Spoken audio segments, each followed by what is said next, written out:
Gloire à Dieu. J'espère que vous allez bien. Le thème de ce que le Seigneur m'impose de partager avec vous cet après-midi, c'est que nous sommes appelés à impacter ce monde avec son esprit. Nous sommes appelés à impacter ce monde, non pas avec nos forces, parce que dans la réalité, nous n'en avons pas, mais uniquement par son esprit.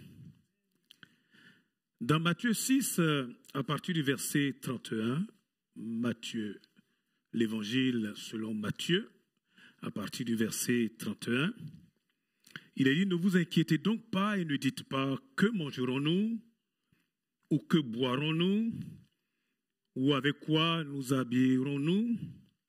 Toutes ces choses, les païens s'en préoccupent sans cesse. Mais votre Père qui est aux cieux sait que vous en avez besoin. Faites donc du royaume de Dieu et de ce qui est juste, de sa justice, à ses yeux, votre préoccupation première. Et toutes ces choses vous seront données en plus. Ne vous inquiétez pas pour le lendemain.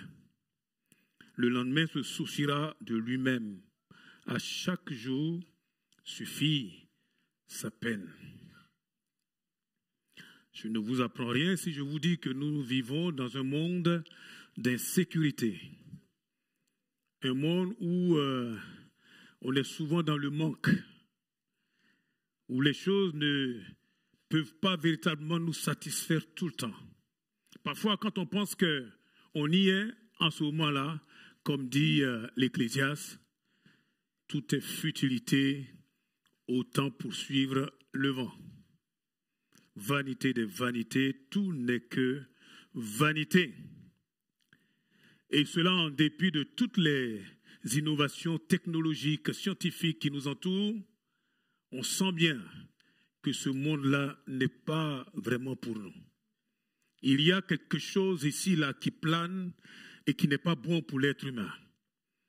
Et ce n'est pas pour rien quand la Bible parle de la puissance des ténèbres, de la puissance de l'air.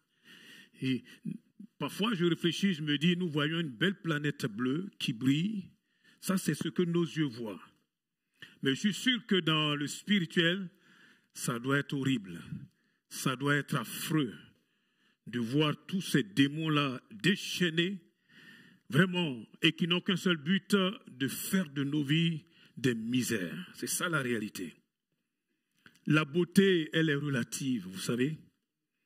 Et au milieu de tout cela, on va dire la réaction normale de l'homme, de l'être humain, c'est ce que Jésus est en train de dire, c'est de s'inquiéter, de se soucier, de se préoccuper, parfois même au point même de paniquer. Parce qu'on sent bien que nous avons besoin de repères plus solides. La vie n'est pas facile. La vie n'est pas facile. La semaine qui vient de passer a été une semaine difficile pour les uns et les autres. Je n'ai pas envie d'étaler ma vie, mais j'ai vu des gens qui étaient en train de passer dans l'au-delà. Ça m'a ramené à la réalité. Et quand on voit tout cela, on revient à l'essentiel.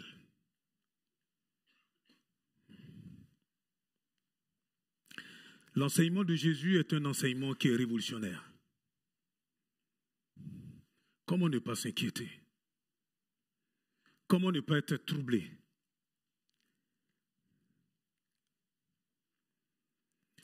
Il dit ici un message qui va à contre-courant.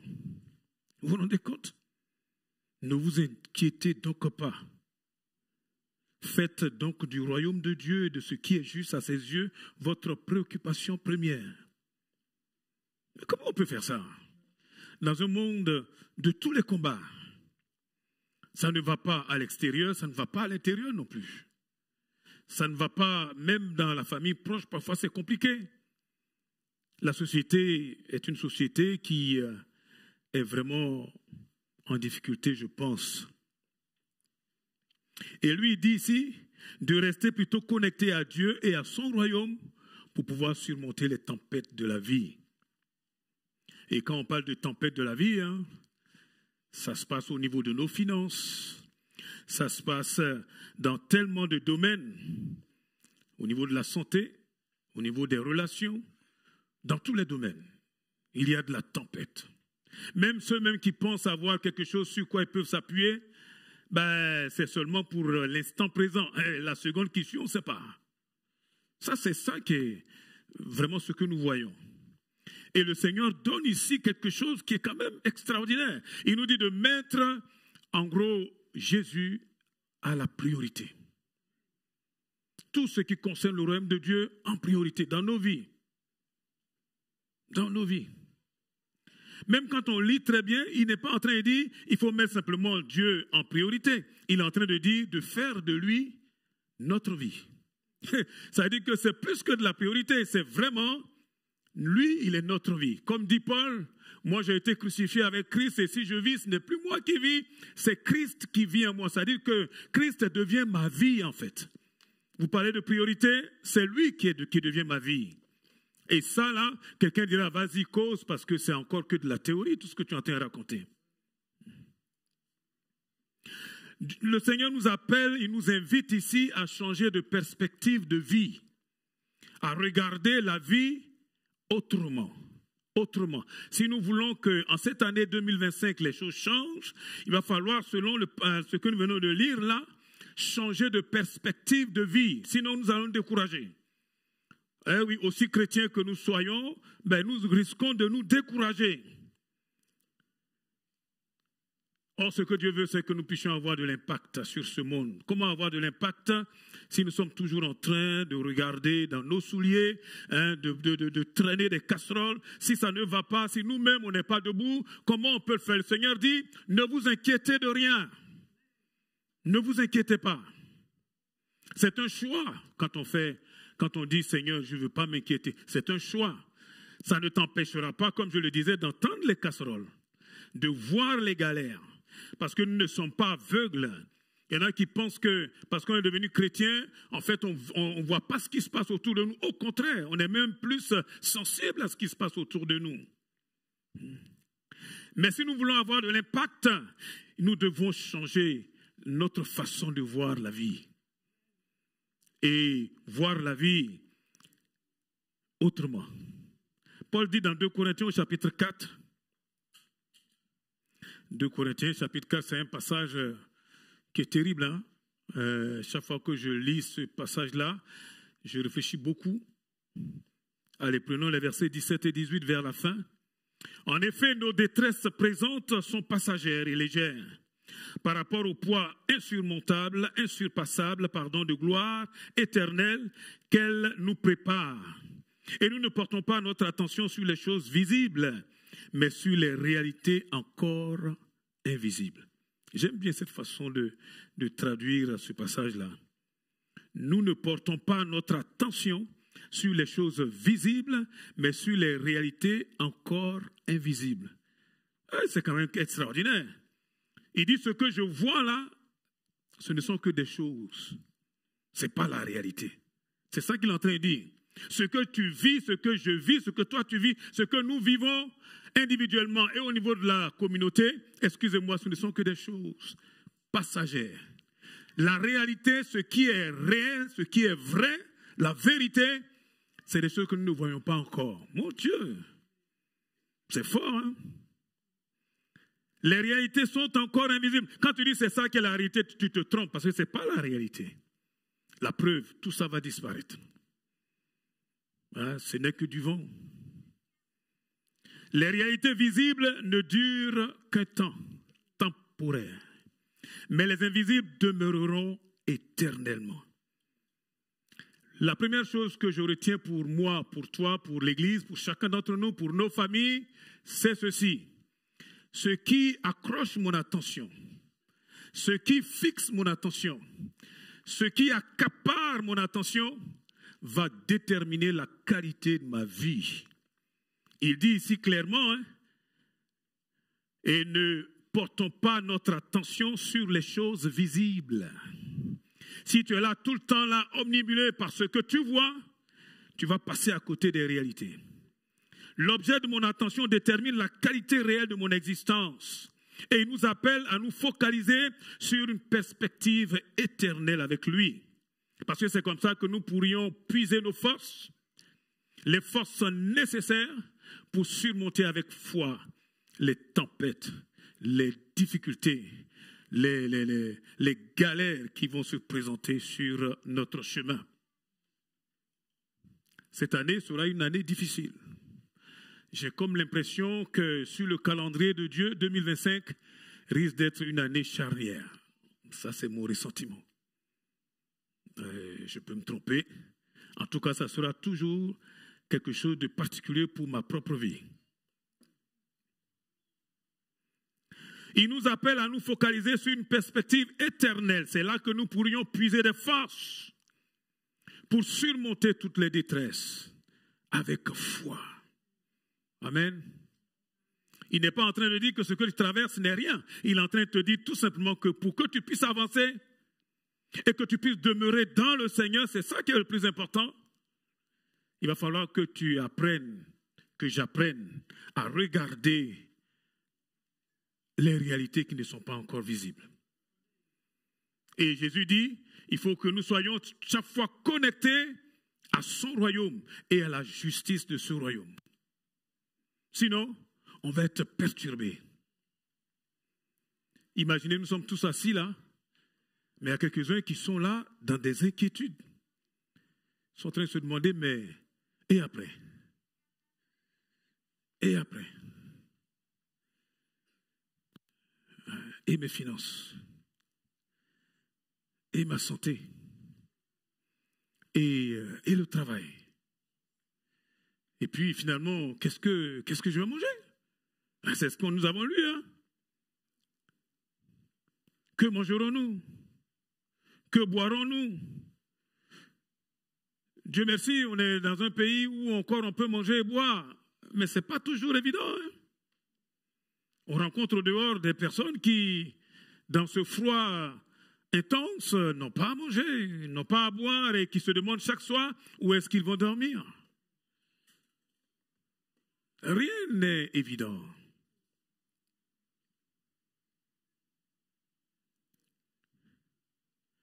Ce que je voudrais te dire, c'est que le Seigneur connaît tes luttes, connaît tes combats. Parfois, tu as eu l'impression que tu es seul, abandonné, ce n'est pas vrai. Tu as tellement de prix aux yeux de Dieu. Je ne te dis pas ça parce que ça fait bien dans un message, mais c'est parce que je le ressens, je l'entends au fond de mon âme et je sais que Dieu y voit tes larmes que tu verses.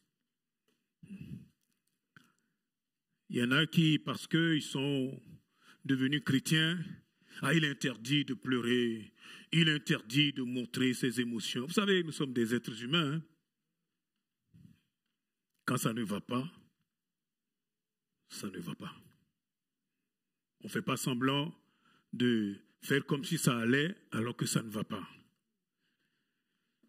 Quand j'ai l'habitude de le dire, tu es tout seul dans ta chambre. Qui peut imaginer toutes les galères que tu traverses? Qui peut imaginer cela? Qui peut imaginer comment tu es obligé de lutter là pour essayer de t'en sortir avec ta petite famille? Alors que tu vois tout ce qui se dresse devant toi, même y compris même pour ta propre vie. S'il te plaît, Dieu sait tout cela. Dis à ton voisin, à ta voisine, reste tranquille, Dieu sait.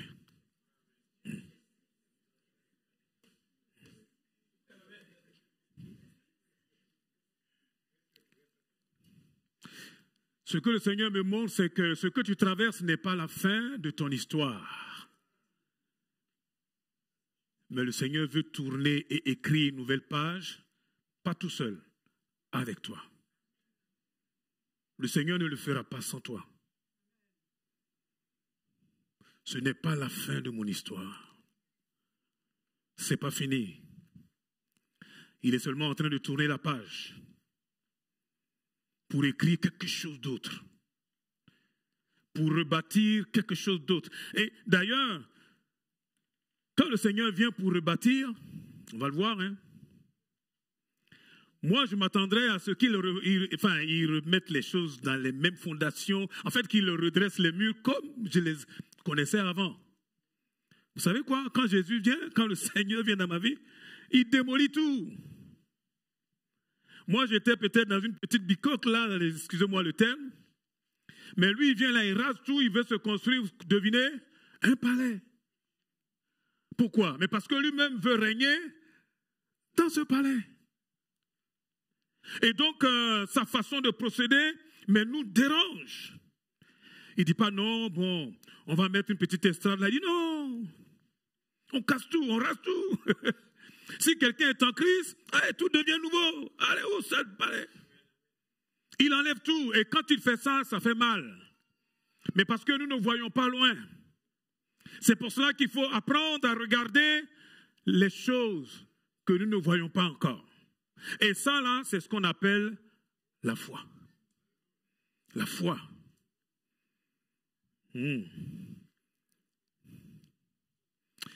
Et beaucoup de fois, nous sommes dans l'incompréhension, dans la confusion. Je vais vous dire quelque chose. Chaque fois que j'accompagne quelqu'un qui décède, je suis troublé. Je me demande qu'est-ce que je fous sur la planète Terre. Chaque fois que je suis avec un collègue à qui je n'ai même pas eu la possibilité d'apporter un message d'espérance, ça me trouble. Parce que si ça se trouve, c'est uniquement pour cela que le Seigneur m'a mis avec cette personne. Ce que Dieu demande, c'est que nous puissions avoir de l'impact. Excusez-moi, il y en a marre. Les prêcheurs, il y en a marre. Ce que nous voulons, c'est vraiment que Dieu se lève. Amen. Ce monde souffre. On veut voir Dieu. Et la bonne nouvelle, c'est que le Seigneur est là.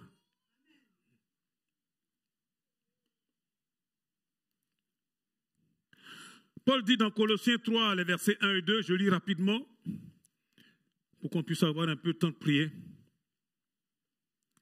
Mais vous êtes aussi ressuscités avec Christ. Recherchez donc les réalités, voyez, les réalités d'en haut. C'est-à-dire ce qu'on ne voit même pas encore. Là où se trouve Christ qui siège à la droite de Dieu. Ça, c'est une réalité. De toute votre pensée, tendez vers les réalités d'en haut et non vers celles qui appartiennent à la terre. Ça veut dire tout simplement que Dieu nous appelle à nous positionner. Dieu t'appelle, Dieu m'appelle à me positionner. À dire, Seigneur, me voici là. Tout le monde peut partir. Mais ma famille et moi là, nous te servirons. Amen. Moi je te servirai, Seigneur. À se positionner pour les réalités d'en haut. Et c'est là que nous trouverons la force, le courage et l'espérance pour surmonter même les choses insurmontables. Se positionner en disant, Seigneur, c'est vrai, par moi je n'y peux pas, mais en toi, Seigneur, c'est possible. Amen. Ça là, c'est un appel à une intimité, une soumission au Saint-Esprit. Ah, nous ne pourrons pas le faire par nous-mêmes. Nous ne pourrons pas y arriver par nous-mêmes. Il nous a dit que Christ est ressuscité. Il est assis à la droite de la majesté divine. Et la Bible nous dit qu'il intercède pour nous. Ça veut dire que tout ce qui se passe là, il nous suit là. Il sait exactement ce que nous sommes en train de traverser. Mais plus que cela, il est activement là, en action avec nous. Si seulement nous regardons aux choses, aux réalités qui sont d'en haut. Eh oui, hein.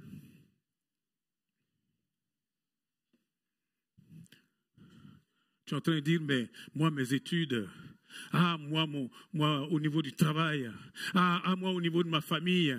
Oui, ce sont des choses que nous voyons. Ça va durer un petit temps. Moi, ma santé, oui, mais ça va durer un petit temps. Mais pour pouvoir traverser ces choses-là, regardez, nous ne traversons pas toujours tous les mêmes choses en même temps. Chacun a ses galères. Mais dans ce qui se présente à toi, là, Dieu veut construire quelque chose de nouveau avec toi. Il y en a qui disaient, on prie pour qu'il n'y ait pas de galère. Vous vous trompez, hein? Hey, nous voulons tous des miracles, non? Non, vous n'aimez pas les miracles? Oh, vous êtes là? Je vous ai déjà endormi? Réveille ton voisin, ta voisine, dis-lui, tu es avec nous là? Non, mais nous aimons les miracles. Dites-moi oui ou non? Non, ne me dites pas amen. Dites-moi oui ou non? Ah, d'accord, ok. Vous savez, pour qu'il y ait un miracle, il faut qu'il y ait galère. Il faut qu'il y ait même mort. Ah oui, sinon il n'y aura pas de résurrection. Hein? Tu es en train de dire, mais Seigneur, pourquoi je passe par là? Mais oui, parce que c'est dans ça là, hein, dans cette boue-là, que Dieu va montrer sa puissance. Est-ce que tu peux dire amen cette fois-ci? Eh oui, hein. Mais pour ça là, il faut marcher de façon très intime. Ce que je réalise, c'est que souvent je suis là où je ne dois pas être. Pas parce que Dieu m'a envoyé là-bas, hein, mais parfois pour être le brave. Dieu n'a pas besoin de braves. Dieu n'a pas besoin de héros. Il prend des héros comme moi et c'est lui qui en fait ce qu'il veut. C'est ça qu'il veut. Ceux qui sont braves là, Dieu n'en a pas besoin. Vous avez vu pour Moïse, Moïse était trop brave.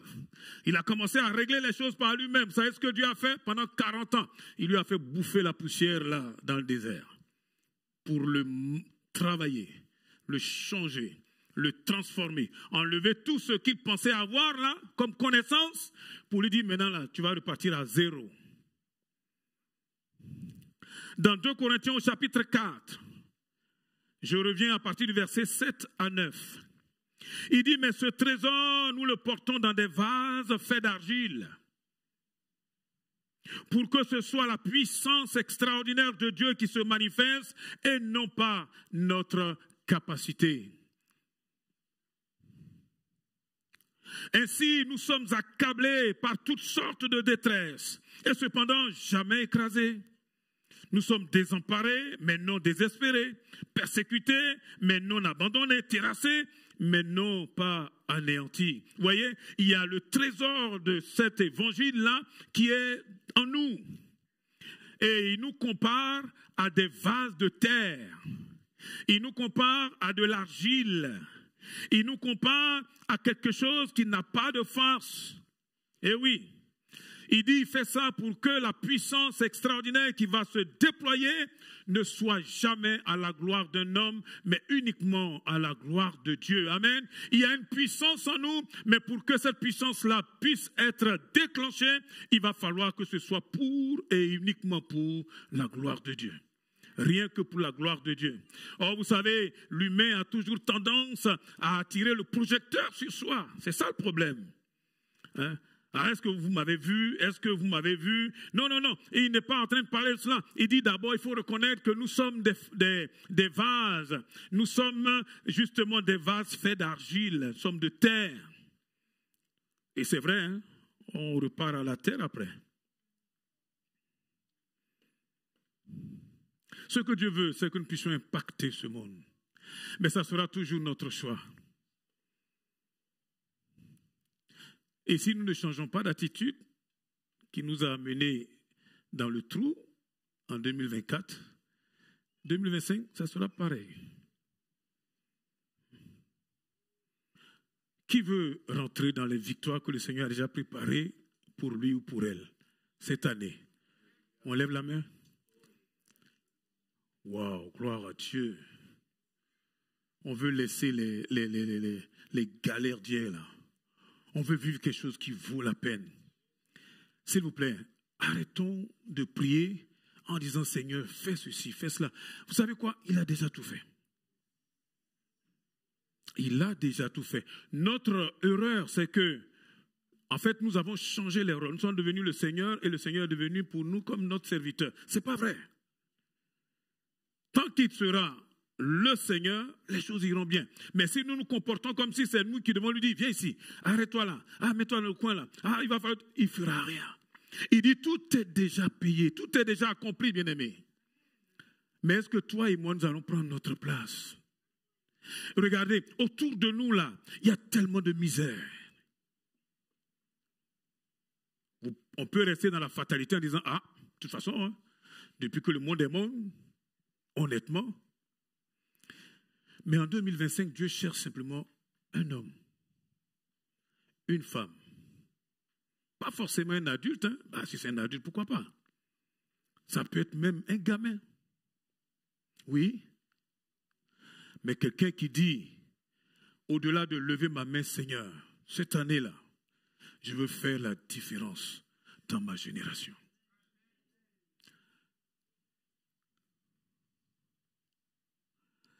Vous savez, pendant que nous sommes assis ici, beaucoup sont en train de traverser des moments très durs.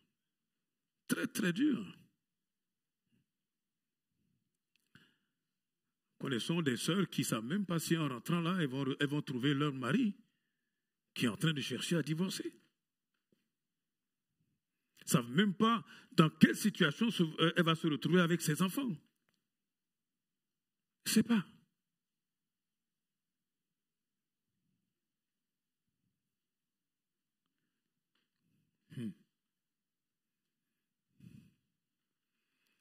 Et puis, il y en a qui se battent contre une vilaine maladie. De toute façon, toutes les maladies sont vilaines.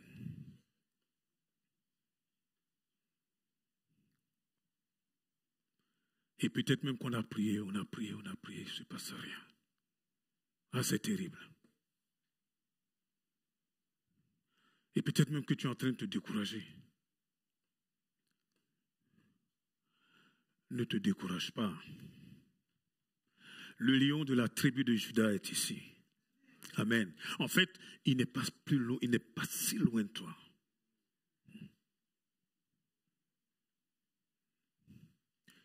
Il y a des mamans là qui cherchent des enfants depuis je ne sais plus combien de temps. Tout est fermé. Je ne sais pas comment faire. Parfois, nous, on ne comprend pas comment. Il y a comme une obsession comme ça. La femme, elle veut un enfant. Elle dit, faites tout ce que vous voulez, mais je veux un enfant. C'est le cœur d'une femme qui parle comme ça. Et puis, parfois, il n'y a pas de solution. Parler des avancements technologiques et tout le reste. Même on a essayé tout ça et ça ne marche pas forcément toujours. Cette année-là, Dieu veut faire quelque chose.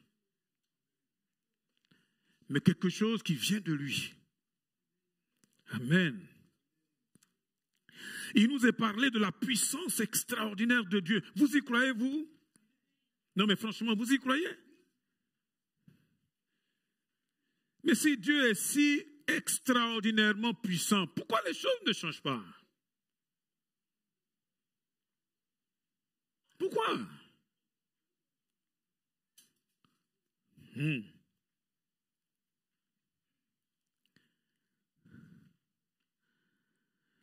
savez, tout ce qui se passe là, ce sont des passages douloureux de la vie. Encore une fois, pour que Dieu nous déforme, il nous reformate et qu'il nous forme ensuite. C'est le travail de l'esprit. Et tant qu'il y aura de la résistance dans ma vie, dans ta vie, ben les choses sont comme si il ne se passait rien. Il va falloir que j'accepte de dire, Seigneur, je m'abandonne, comme on l'a chanté. Mais vraiment, j'arrête de résister. Tout à l'heure, on parlait du baptême dans le Saint-Esprit. Vous savez quoi? Le Saint-Esprit a répondu il y a depuis longtemps. C'est ça le début de l'Église. Si vous voulez être honnête, allez. Si vous voulez être honnête, ceux qui ne sont pas encore baptisés dans le Saint-Esprit, pour qui on a déjà prié, je vais vous demander simplement quelques instants vraiment d'honnêteté profonde, spirituelle. vous allez réaliser que quand on est en train de prier pour vous-même, quand vous-même vous êtes en train de prier, il y a des paroles comme ça qui montent de votre cœur. Mais des paroles que votre ciboulot ne comprend pas. Et vous vous résistez. Vous voyez? Vous résistez parce que vous avez l'air un peu bête. Et quand ça monte, non, vous chassez ça. Vous ne serez jamais baptisé dans le Saint-Esprit. La faute, ce n'est pas Dieu, hein? C'est toi. Dieu ne ment pas. Il va falloir à un moment donné que tu acceptes d'être un peu, excusez-moi, dingue. Vous avez vu là, le jour de la Pentecôte, là, ceux qui étaient en train de louer le Seigneur en d'autres langues, là, on les prenait pour des gens qui étaient ivres. Il y en a qui pensaient qu'ils avaient perdu la tête. Tant que tu ne vas pas arriver à ce point-là, où quelqu'un, toi-même, tu peux dire, c'est comme l'impression que j'ai perdu un peu la tête. C'est-à-dire que tu fais les choses comme un enfant. Le Seigneur, il est en train de te remplir cet esprit, tu ouvres la bouche et ce qui monte là, mais ça monte et ça sort. C'est tout. Et je prends le pari là, qu'avant que ce culte-là ne finisse, si tu laisses Dieu faire, tu vas te mettre à louer le Seigneur en d'autres langues. J'expliquais ça à une sœur qui me disait, ah bon, ça fait des années. Et je lui ai dit, écoute sœur, on parle trop, on va prier. Vous savez quoi? Je vous parle devant Dieu, elle s'est mise à louer le Seigneur en d'autres langues. J'avais du mal même à l'arrêter. Oui, il va falloir accepter d'être, c'est ce que je dis d'habitude, d'être vulnérable. D'être vulnérable. Allez, encore quelques minutes et puis on va passer à autre chose. Il y a un trésor dans ta vie. Mais tu ne dois pas perdre courage. Tu dois être fort. Amen. Et croyez-moi, même quand on est baptisé dans le Saint-Esprit, vous croyez que quoi? Dieu ne va jamais permettre qu'il y ait comme une étape où quand on arrive et puis on est arrivé, on ne fait plus rien. Ce n'est pas vrai. Même quand on est baptisé dans le Saint-Esprit et qu'on n'est pas renouvelé dans la présence du Seigneur, où on est toujours constamment en train d'être rempli du Saint-Esprit, vous savez quoi? Nous rétrogradons. Nous devenons même pire que celui qui n'est pas encore baptisé dans le Saint-Esprit. Vous savez quoi? Parce que ça devient de la religion. Dieu n'est pas dans ça. Dieu, c'est tout un mouvement, c'est dynamique. Éphésiens 5, 18 dit d'être constamment toujours en train d'être rempli du Saint-Esprit. C'est ça la réalité. Même là, pour venir prêcher, si on vient simplement en disant, ok, on va couper les cheveux en quatre là de la philosophie ou de la théologie, excusez-moi, ça là, on n'en a pas besoin. On a besoin, même si on a déjà prêché des millions de messages, en venant ici, c'est de se dire, Seigneur, non pas comme je veux, mais ce que toi tu veux dire à ton église. Amen. Ce que tu veux dire à ton église, qui aime manger des plats rassis, des plats d'hier tout le temps. Et nous voulons du repas neuf. Amen. Nous voulons du pain neuf. Nous voulons quelque chose là qui nous amène vraiment de l'avant. Et ce Dieu-là a besoin que constamment nous soyons à la brèche, enflammés pour lui. Amen. Enflammés pour lui. Et dis à ton voisin, ta voisine, sois enflammé pour Dieu. Toujours. Et c'est ça là qui va changer l'église. C'est ça là qui va changer votre famille. C'est ça là qui va changer le lieu où vous travaillez. Croyez-moi, les choses vont changer. On ne va pas vous reconnaître. On va dire, waouh, celui-là, c'est là. Eh oui. Hein. Dans 2 Corinthiens 3, 4 à 6, il est dit, telle est l'assurance que nous avons par Christ devant Dieu. Cela ne veut pas dire que nous puissions nous considérer par nous-mêmes à la hauteur d'une telle tâche. Au contraire, notre capacité vient de Dieu. Nous ne pourrons jamais le faire par nous-mêmes. Ce n'est pas vrai. Jamais. C'est lui qui nous a rendus capables d'être les serviteurs d'une nouvelle alliance qui ne dépend pas de la loi. Fais ci, fais pas ça avec ses commandements. Mais de l'esprit, car la loi avec ses commandements écrits inflige la mort, l'esprit lui communique la vie. Amen. Jésus dit dans Jean 15, 5, sans Dieu, sans lui, nous ne pouvons rien faire. Sans lui, il ne se passe rien. Mais pour que lui fasse, il faut que moi là, je m'humilie. Un peu comme Jean-Baptiste, que moi je diminue et que lui, chaque jour, il croisse. Si aujourd'hui, là, je suis, on va dire, moins bas qu'hier, j'ai rétrogradé. C'est ça la réalité. J'ai besoin d'être renouvelé. Vous savez, dans le lieu saint, il fallait toujours entretenir cette flamme-là. Il ne fallait pas qu'elle s'éteigne. Hein. Sur l'autel, il fallait que le feu qui est tombé du ciel là ne s'éteigne jamais. Ça montre que nous devons être toujours enflammés pour Dieu. C'est ça là qui fait la différence. Amen. Le Saint-Esprit utilise les passages douloureux de ta vie pour te former, te transformer, te fortifier et te préparer à exercer un service qui sera beaucoup plus utile pour toi-même, pour ton entourage, pour ta famille, pour l'Église, pour la nation, pour ce monde. Ce monde a besoin des hommes et des femmes enflammés pour lui. C'est ça. C'est ça qui fait la différence. Amen. Et pour terminer, je voudrais vous dire que parfois, quand nous ne voulons pas nous laisser faire, Dieu est obligé de nous faire passer par le feu. Vous savez ce que c'est que le feu? Ça brûle, hein? Ésaïe dit, quand tu passeras par les eaux, je serai avec toi.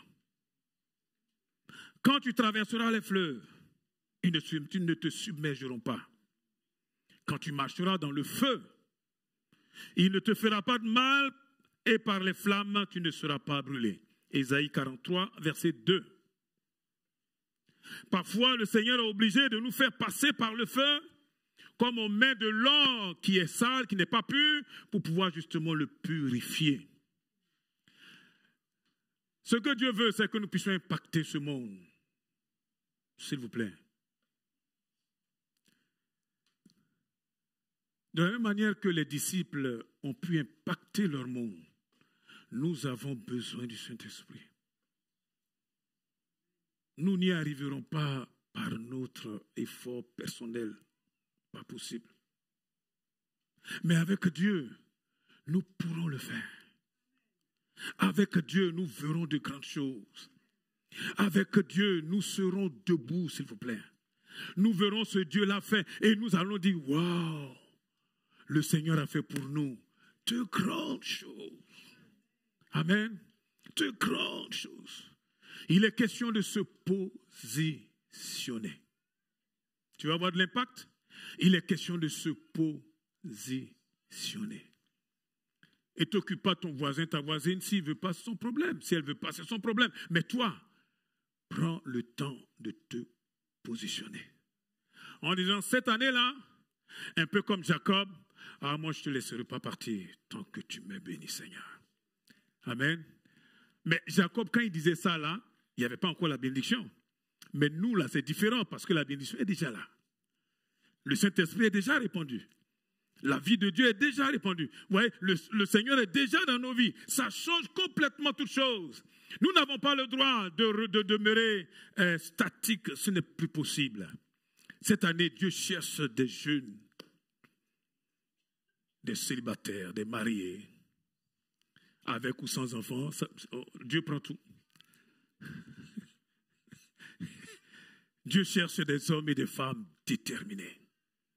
Les hommes, là, faisons attention parce que les femmes, elles bougent. Hein?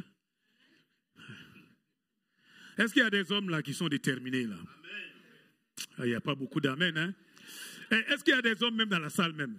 Vous êtes où là? Levez la main, je vais voir. Mon Dieu, Seigneur, envoie-nous des vrais hommes.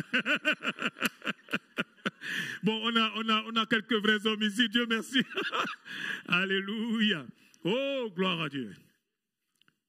Quand nous allons nous lever pour prier, je vous en prie, ne vous occupez pas de votre voisin. Hein?